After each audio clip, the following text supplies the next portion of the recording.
à tous, il est 8h45, nous sommes en direct sur TV Finance et Boursorama, c'est le live TV Finance jusqu'à 9h30 pour suivre l'actualité économique et financière de ce mardi 14 mai. Au sommaire de l'émission des invités, nous recevrons Quentin Doulcet, gérant chez Myria AM, pour un point sur les performances des marchés et un focus sur le fonds Prudence Capital. Puis nous assisterons à l'ouverture de la Bourse de Paris aux côtés de Benoît Rousseau, trader pour compte propre et fondateur du blog Andlil. Ensuite, Bernard Pradeclos, trader pour compte propre et auteur du livre Stratégie de marché, nous présentera les market movers du jour. Enfin, Lionel Pasco, président fondateur de Perphony, nous expliquera comment améliorer l'organisation du travail au sein des entreprises en optimisant la gestion des tâches et les réunions d'équipe. Mais pour commencer, les trois informations économiques et financières de la matinée. Le conflit commercial s'envenime entre Pékin et Washington. Il est plus facile de faire la guerre que la paix, disait Georges Clemenceau. Ce ne sont certainement pas les actuels présidents américains et chinois qui vont le contredire. Alors que le monde entier y croyait, aucun accord commercial n'a finalement été conclu en fin de semaine dernière entre les deux plus grandes puissances économiques de la planète. Bien au contraire, la pression est montée d'un cran puisque hier, Pékin a annoncé de nouvelles taxes sur 60 milliards de dollars de produits américains vendus en Chine. Du coup, les États-Unis comptent répliquer en taxant 300 milliards de dollars d'importation chinoise supplémentaires. Bref, l'escalade est sans fin depuis un an entre les deux pays. Le FMI, la Commission européenne ou l'OMC ont beau tirer la sonnette d'alarme sur les conséquences de cette guerre commerciale pour la croissance économique mondiale, rien n'y fait. La prochaine rencontre entre Donald Trump et le président chinois est prévue fin juin lors du G20. Hier, face à la chute de Wall Street et des autres places boursières, le président américain s'est voulu rassurant sur ce prochain rendez-vous. On part maintenant en Europe. La bourse d'Oslo va rejoindre Euronext. Une fois n'est pas coutume, les marchés européens battent les Américains. Face au Nasdaq, Euronext est en passe de remporter en effet la bataille boursière autour de la bourse d'Oslo qu'il convoite depuis 5 mois.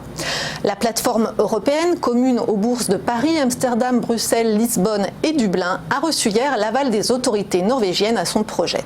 Le Nasdaq et Euronext proposent tous les deux 692 millions d'euros pour acheter l'une des dernières bourses indépendantes en Europe. Mais Euronext, qui a lancé son offre bien avant celle du Nasdaq, a réussi à réunir 53% du capital contre 37% seulement pour l'opérateur new-yorkais. L'affaire semble donc pliée, même si la bourse d'Oslo a soutenu jusqu'au bout le projet américain.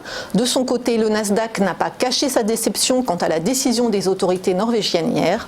Enfin, en bourse, le titre Euronext s'est envolé en séance après cette annonce.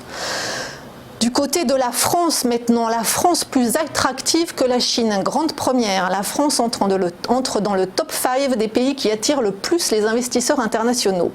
D'après le classement annuel du cabinet A.T. Kearney publié hier, l'amélioration de l'environnement des entreprises justifie ce regain d'intérêt pour notre pays. Sans surprise, ce sont évidemment les États-Unis qui arrivent pour la 7e année consécutive en pôle position du classement. Plusieurs raisons à cela, le dynamisme du marché intérieur, une fiscalité compétitive et des capacités technologiques. Arrivent ensuite l'Allemagne, le Canada et le Royaume-Uni, dont la sortie de l'Union européenne semble n'avoir aucune incidence. La mauvaise surprise est la dégringolade de la Chine qui, après avoir occupé la tête du classement entre 2002 et 2012, tombe à la 7e place, son plus bas niveau depuis 20 ans. Le ralentissement de la demande intérieure, l'endettement des entreprises chinoises et évidemment l'impact de la guerre commerciale inquiètent les investisseurs.